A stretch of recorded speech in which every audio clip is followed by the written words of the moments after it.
Welcome back to Riders of the Dawn.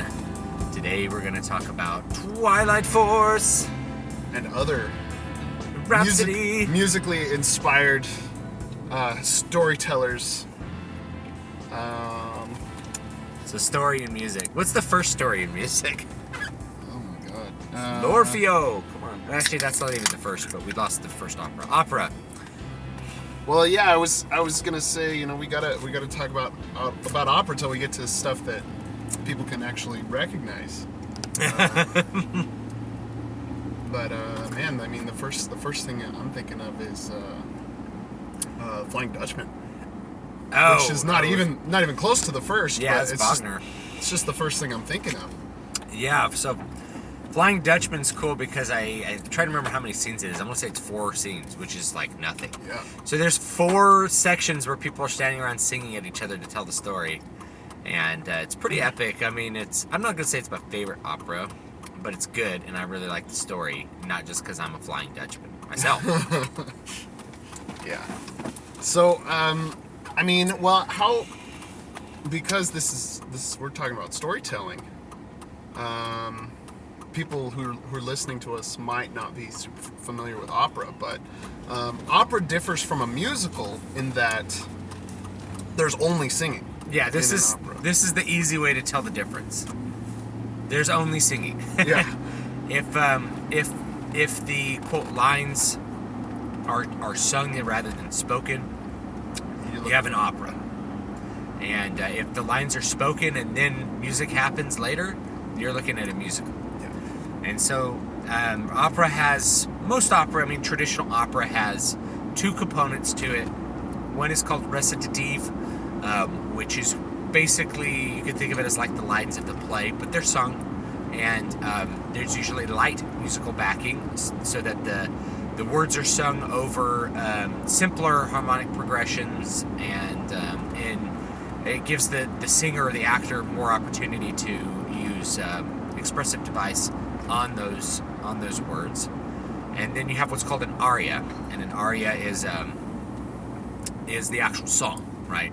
With the regular sections that you'd be used to hearing in an aria form of song. And aria form as a musical form still exists and is used in popular music all the time. A lot of popular music is in what we call aria form, which is sort of like intro, verse, chorus, Yeah.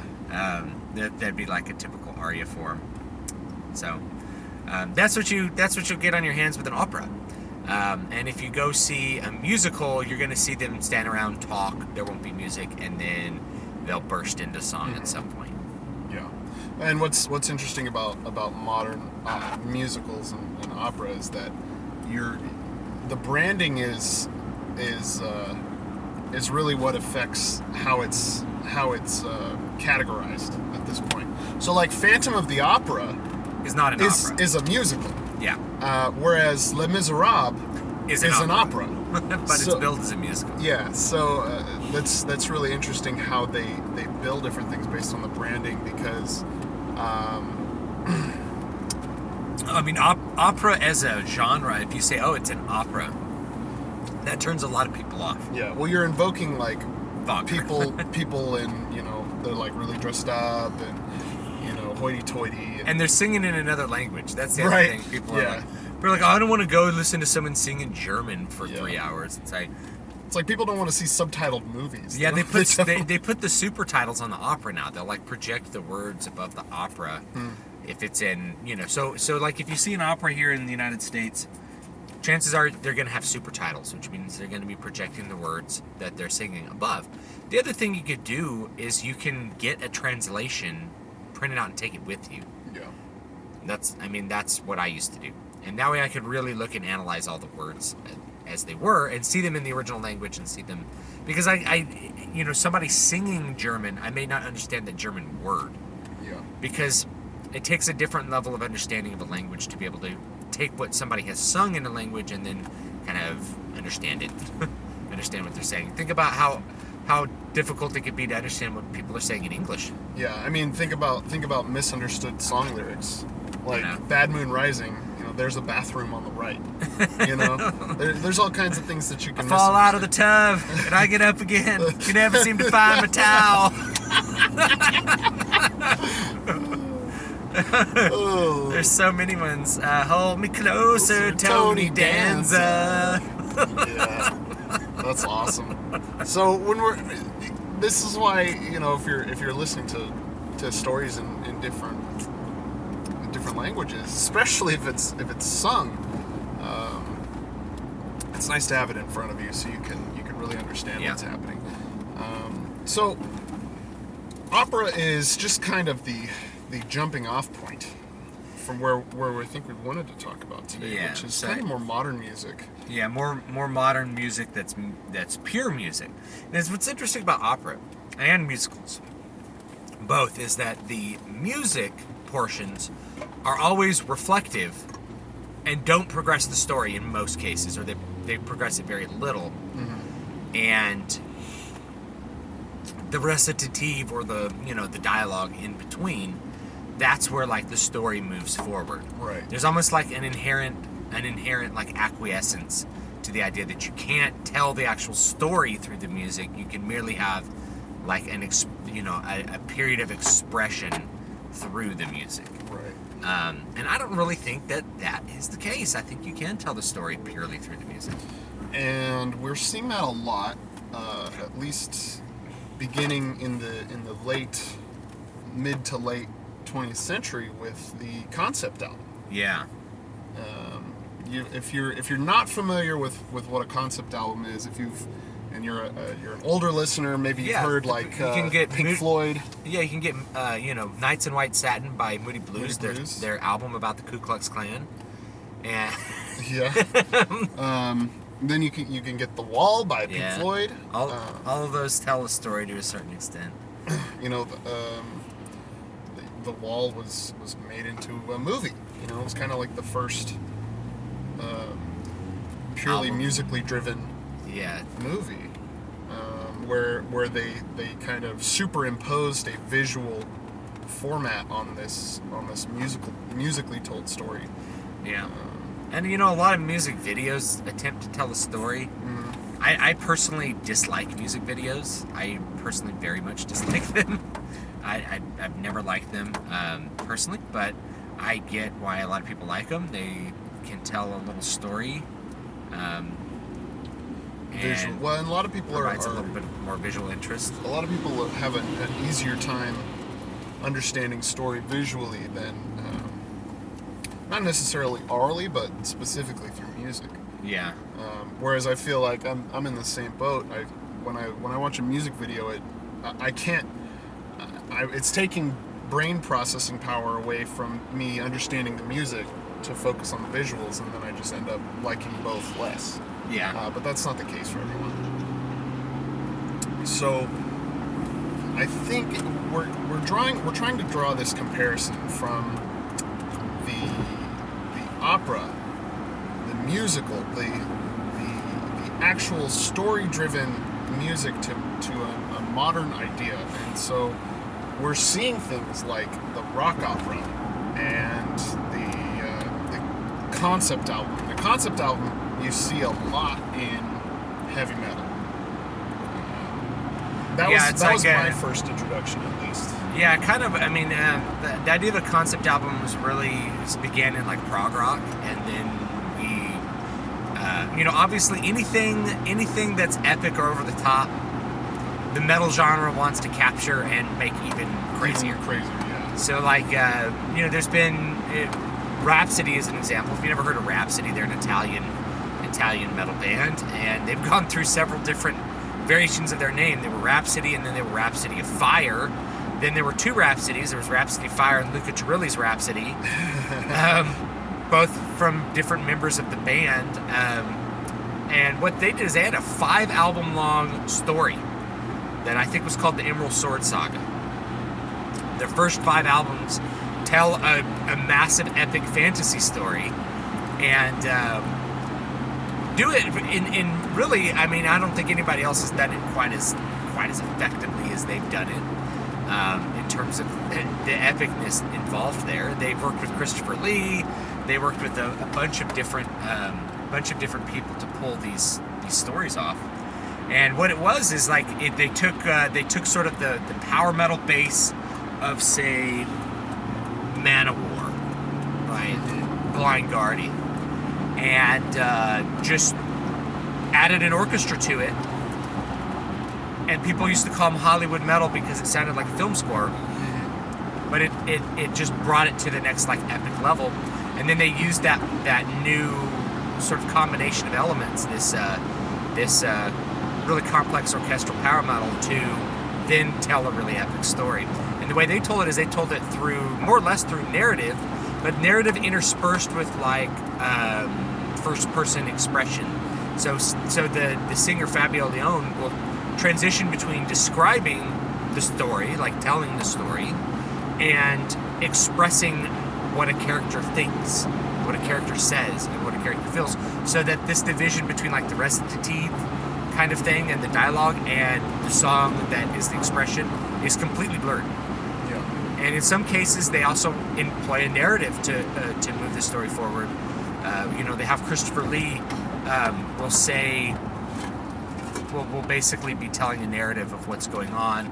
At the beginning of the album, when halfway through you hear him say something again about, he's like from the perspective of a wizard, and he's doing the part of a wizard, and he's like conjuring snow and stuff. Like it's a whole big rigmarole, and it's pretty cool for what it is. So yeah, that's Rhapsody. Yeah. Check them out. And I mean, for kind of a subgenre, especially, I mean, talk about big budget. You got an entire orchestra coming into play with these guys, and then you get big names like Christopher Lee. May he rest in peace. But like, I remember the guy was Christopher like in Lee. his 80s. Yeah, he was in his 90s. He recorded 2 concept albums about Charlemagne. Yeah. Telling the story of Charlemagne on a metal album. Yeah. Oh man, it's just so cool. That guy's like my hero. So Rhapsody's a great example, and it's a great example of kind of telling an epic. But you have bands like Dream Theater doing concept albums, that are on a not an epic scale, on necessarily. A personal level sometimes. Yeah, like, on a personal level. Metropolis. 6 Degrees of Inner Turbulence was a concept album. It didn't quite tell a story, but it was all about the same ideas. Yeah. Which was what's the drummer's name? Mike Portnoy talking about alcoholism. Yeah. Well, and I think about Symphony X. The first album I heard by this band, Symphony X, was called The Odyssey. And the entire album is about basically the Odyssey. And then the last track is just telling the story of the Odyssey. Yeah, and it was, God, what an epic It was a cool track. Like, yeah. So, and then, well, they've also had, Iconoclast. They've had 3 concept albums in a row now, right? Yeah. So Paradise Lost, which told the story of like rebel angels who like fall in love. Iconoclast, which was, I don't know, that one's harder to describe. Well, it's about like technology taking over humanity. Yeah. In a lot of ways. And then you have Underworld. I'm not sure I would call a concept album, but they'll have themes of varying connectivity. Another concept album that I know we like, that probably, it seems like just nobody ever heard of this band or this album. was a band called Heavenly, a French band, a French metal band. And they came up with this album called Dust to Dust. And I bought it simply because it looked cool. I bought it off Amazon. And I showed it to Matt. I'm like, you gotta listen to this. And it was just like, this is so cool. What the hell is this? Oh, I remember we must have listened to that album. We listened to it like non-stop for like at least a month. And it was like, it told the story of this guy who becomes a vampire, or he's turned into a vampire. and he's like struggling to survive, and he grows, hundreds of years later, he finally tracks down the vampire that turned him into a vampire, and he goes to kill him. And then, like, at the end of the story, the sun comes up and like burns him to a crisp, but he's like at peace because he's like defeated the evil in his life. Yeah. And so he like goes at peace to be with God, like having redeemed himself. Yeah, it's oh man. And it tells such a great story. Every track really it pushes the story forward. And this is something important because, as we were saying in the beginning, it seems like story and music is mostly driven through the non-musical parts, or at least the most non-musical parts. Whereas in this concept album, especially, the story is told through the music. There is no narration. There's no. It's that completely from the first person perspective. Oh yeah, too. Yeah. And it's just incredible. Really recommend you check the album out. Heavenly. It's called Dust to Dust. The composer of the music is a guy by the name of Fred Leclerc. It was Fred Leclerc and Ben Soto. The vocalist. So Fred Leclerc actually plays bass for Dragon Force. Dragon Force. He played lead guitar on the Heavenly album, and he's a great guitar player too. Yeah. And then like I was listening to the last Dragon Force, not the one that's coming out, called Maximum Overload. And I was like, man, I really, really like this album. I looked it up, and it was written entirely by Sam Topman and Fred Leclerc, and I was like, that's why. It has that like heavenly influence. Yeah. It sounds like vampiric. Yeah. Of course, unfortunately, I don't think Heavenly's other albums really stack up to that one album, Dust to Dust. Sometimes a band has like just one really good album in them. I think that might have been theirs. I haven't heard anything from Heavenly in a long time. The last time I heard from them, it really didn't interest me. All the personalities were gone from the band. It was basically just Ben Soto's band at that point. Yeah. Well, and I think Pep Hellison wasn't in the band anymore. Fred Leclerc wasn't in the band anymore. You could think of, again, at least thematically, Lost Horizons, Flame to the Ground Beneath, was very thematic towards like the immortal. Yeah, it's philosophy. Yeah, and the last track is called The Highlander, and it's interesting because the band used to be called Highlander. Back when it was, it had half the members of what's now Hammerfall and half the members of what was then Lost Horizon. Yeah. And so you see a lot of themes in music, and we haven't talked really about themes. We talked about symbolism. Yeah, well, I mean, thinking of Immortal, the band Immortal, all their songs after their first album were built around this imaginary kingdom Glacier. Yeah. And so they all have this theme of this dark demonic wasteland. And they don't really tell a story, but each one individually is about part of that bigger story realm that was conjured up by the guys in Immortal. Yeah. Well, and for those of you who aren't really familiar with metal, but maybe if you're not familiar with metal, go listen to a bunch. Yeah, go listen to metal. But if you need a kind of a pop culture reference, think of Metalocalypse. And it's not that this imaginary Death Clock band does anything spectacular or specific, but when you think of the world that they live in, that's kind of what Immortal did. But they conjured this imaginary realm and then they write music about it.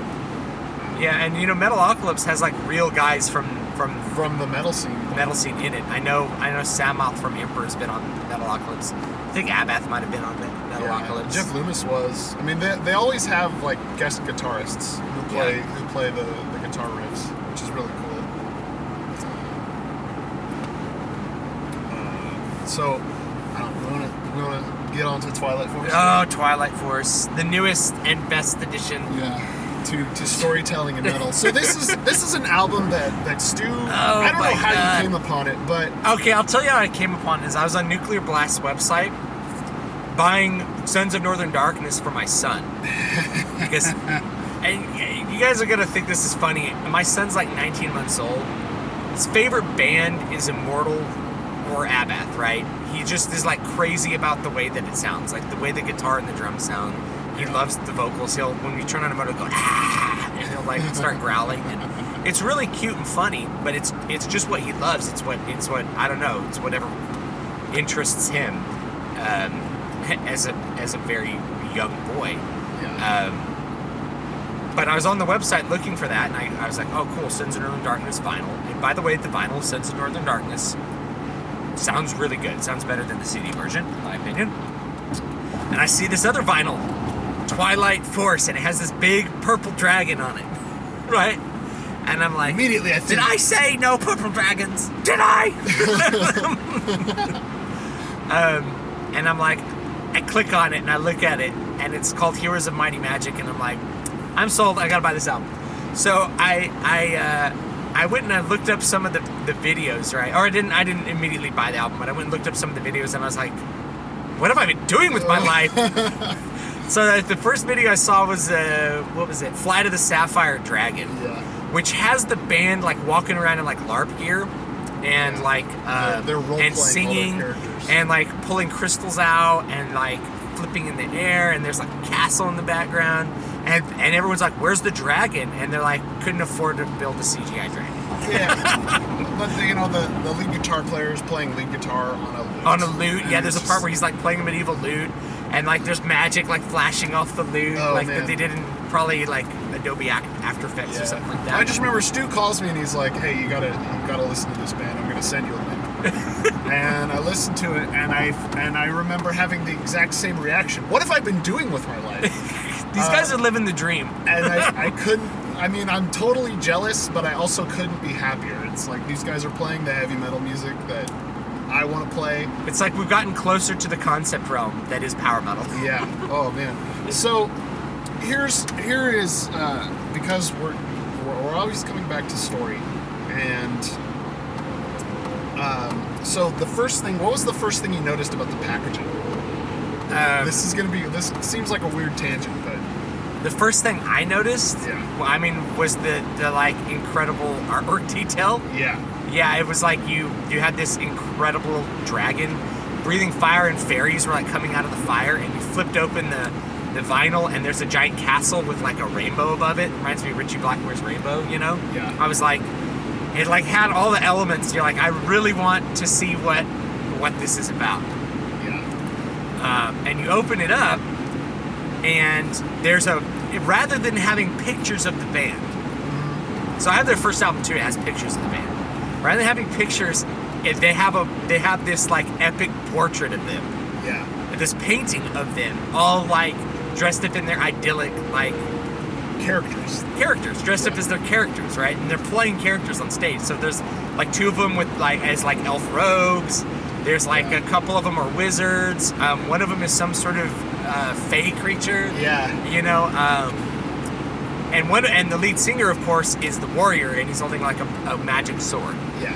And so it's like their idyllic versions, and you're like, and in the background there's dragons flying, and it's Twilight. Yeah. You know, it's like Dragons of Autumn Twilight, just like in the background. And I remember giving that to my son, and he immediately pointed to the singer with the sword and pointed the sword and said, microphone. It like just, I don't know, immediately made that connection. And my son was sitting there staring at it for like a long time. And then inside the vinyl, there's a fold-out map of their world of the Twilight Kingdoms. Yes. So, with everything, all the details there, like you're looking at something from a Tolkien novel. From a major fantasy novel. It was beautiful. Yeah. Well, when my wife bought me this CD for Christmas, and so I got a slightly different packaging.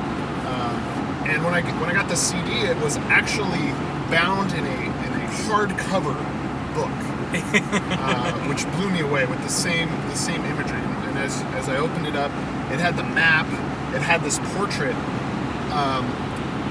And instead of like musician bios, it had character bios. Yeah, it had like they had their like D&D sheets. So, well, it had a character description of their backstory, like you know, this guy was the prince of the realm, but when the king was assassinated, you know, his nanny swept him away to an outside kingdom so that he would be safe from the protectors, and he grew up in humble means, and then the mighty wizard came and found him and brought him back to his destiny. Yeah, and so it goes into this whole backstory, and then you turn the page and it has every character's D&D stats, so that you really see how far these guys are actually role-playing. Yeah, they took the concept to another friggin' level, and they perform on stage in these costumes, by the way.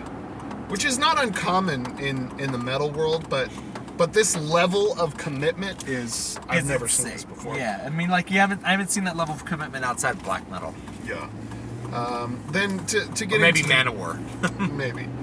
So then you get into the music, and the music, each track tells a story. The quest in and of itself is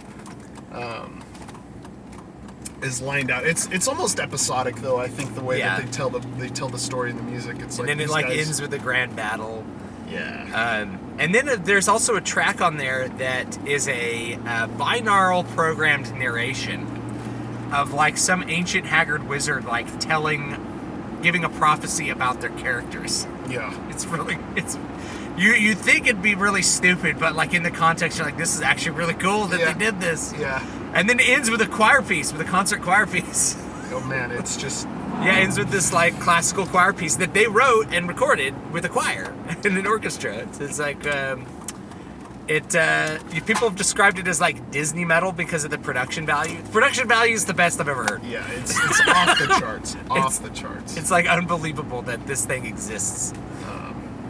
Yeah, I don't know what more to say about them. You guys need to check them out. It doesn't matter what style of music you like. If you love story, you need to check out this band. If you love narrative, you got to check out this band. If you like fantasy, this is going to be your new favorite band for sure. If you like things which are impressive, because like all the playing is incredibly impressive on the album too. Yeah, it's incredibly virtuosic. The singing's great. They're shredding nonstop. It's really good. Yeah. As we're coming towards the end here, I'm thinking the last act that I would add on to this, which I feel like we've already talked about the greatest, but there's a composer who writes under the band title Arion. Yeah. What's his name? I'm trying to remember his name. It's on the tip of my tongue. Anyway, Arjen J. Lucassen. There we go. He's a Dutch composer. So he did this. At least the one that is my favorite is called Into the Electric Castle. This is a double album. That is, I mean, it's metal, but I think it's very listener friendly metal. So again, if you're not into metal, that you'd really enjoy this. Into the Electric Castle tells a pretty cool and story. it tells this great story of these 9 travelers. Yeah, 8 or 9 travelers, and they're all guest vocalists from other bands that are well known. Yeah, and they come in, and basically it's about these 9 people throughout time. They're all from different time periods who are abducted by aliens, extra dimensional being, and brought into this realm to go explore this castle and to test their morality and their all of that kind of stuff. And now this does tell a very good story through song. Yes. So it's not perfect because it feels like some of it's missing, and sometimes you're like, wait, what happened? But yeah, and then there's also a narrator that just does like move the story forward by saying, this is the next thing you're doing. Yeah. Yeah. So it's tough to tell everything completely through song. I mean, if you're doing like a Bob Dylan ballad from a narrative point of view, then it's not as hard. But if you're trying to include those aria elements, the personal, from the perspective of the character singing kind of elements, it's a little bit more difficult, I think. Yeah. And not the easiest thing. So yeah, that's Arion into the Electric Castle. And I said the name's Arjen Lucassen. It's Arjen Lucassen. It's how you pronounce his name in Dutch, because the J. But you know, Arjen is his first name. Arjen. All right. So that's going to do it for Riders of the Dawn. I'm Jay. You can find me at MatthewJWellman.com. This is Stu. You can find me at DavidVStewart.com, DVSPress.com. Let us know what you want to hear in the future.